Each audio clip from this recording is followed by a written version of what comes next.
Hello everyone, I am back. Let me show you where I'm at.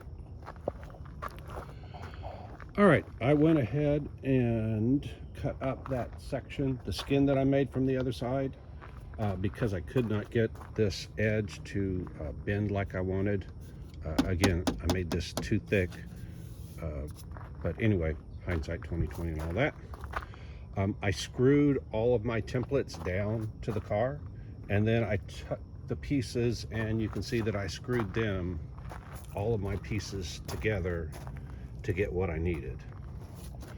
Now, if I didn't have these white pieces, I would have used the rest of the skin. The rest of the skin is over there where I cut pieces off of it. I'm still going to use parts of that, but this all would have been that skin screwed to here. It's thin enough that it would have conformed to this template. It's just not thin enough to bend inside out on its own without the templates. The pieces that I got from the mold were slightly different than the shape that I wanted.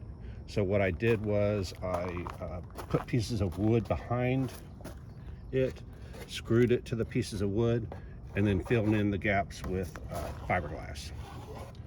That'll have to be sanded a little bit, smoothed out obviously, but I don't mind doing little bits of body work. I just hate doing lots of body work. So this section right here is going to get filled in with a sheet of fiberglass. And I noticed from the other side that from this template right here to that front template is a straight line. Let me show you how I determined that. So here's a straight edge. Put it against here, and it is straight and flat. Because it's straight and flat, I can use a piece of metal. So what I'm going to do is I bought a piece of metal, a strip of roof flashing, and what I'm going to do is cut it to fit this shape here, and then I'm going to lay it down, put a piece of fiberglass mat against it. The advantage of this stuff is fiberglass does not stick to it unless you rough up the surface.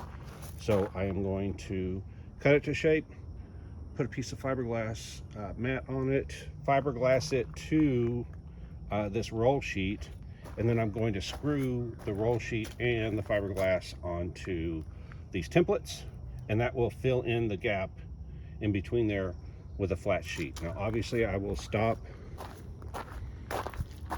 just ahead, right at the edge of the vents.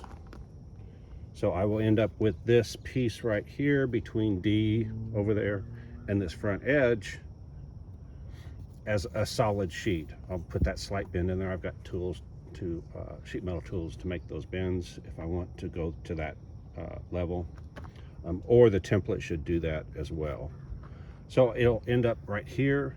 Then all I have to do, I say all because I have a funny feeling it's going to be a half a day's worth of work to turn those vents inside out. Let me show you the vents. Here are the vents from the skin. I was hoping it would be thin enough that these would just turn inside out. It's not my fault. I could have made it, used the squeegee and made it thinner. I didn't. So there's actually too much resin in here, which makes it stiffer. But that's okay, because plan B is to go in here, cut out this flat section right here, cut this right here, and then put this on the opposite side, make this curve the other way. Once you get rid of this, this won't have its permanent curve. Plus, like I said, I'm replacing this with a solid piece anyway. So once I do that, I'll be able to turn this inside out. It's not going to be perfect. It's going to take some work to get it to work, but it beats starting from scratch. And I know that these are exactly the same shape as the other ones, so that means the two sides will match.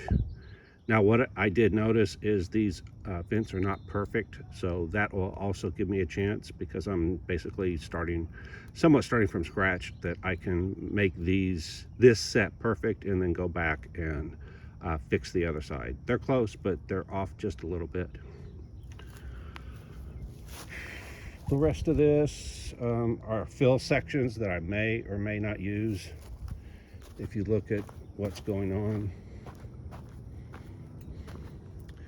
this area back here needs some work. This is too high because I did all the sectioning, but I know this outside piece is the right shape. This template's the right shape. This thing just needs to come down. You can see, what is that? Inch and a half, something like that. So at some point, I'm going to have to section it down here and readjust this, or section it here and lower it. Actually, I can't section it here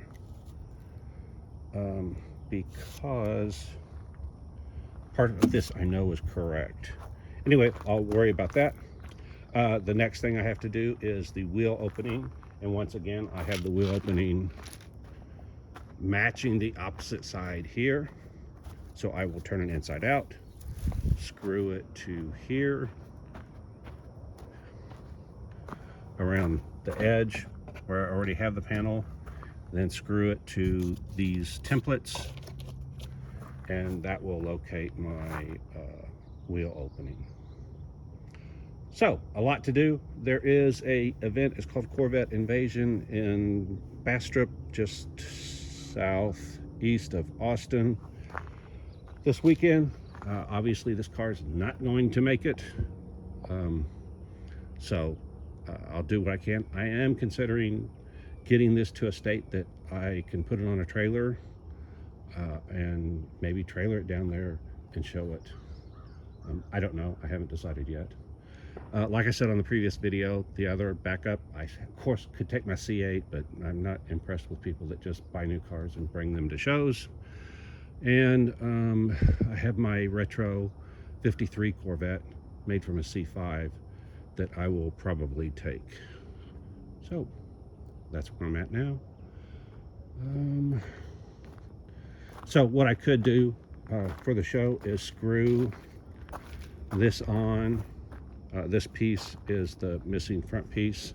It's obviously not going to, the wheel opening's not going to be correct and yada yada yada, but it'll give an idea of where I'm going.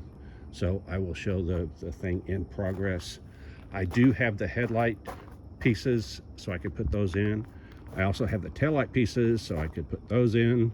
So it's kind of my choice of whether I want to spend the time mocking all of that up just to take it to the show, or if I just want to skip it and, you know, go from there. Haven't decided. Got any input? Let me know. I only have a day and a half to do whatever I'm going to do, so not sure how much I can get done in a day and a half. Anyway, to me, a unfinished project is better than nothing to take. Not sure how everyone else views that. All right, that's all I have for today. Like, subscribe, hit the alert, hit the thanks if you want to donate. And if you don't know what I'm doing, you don't know jack. Bye.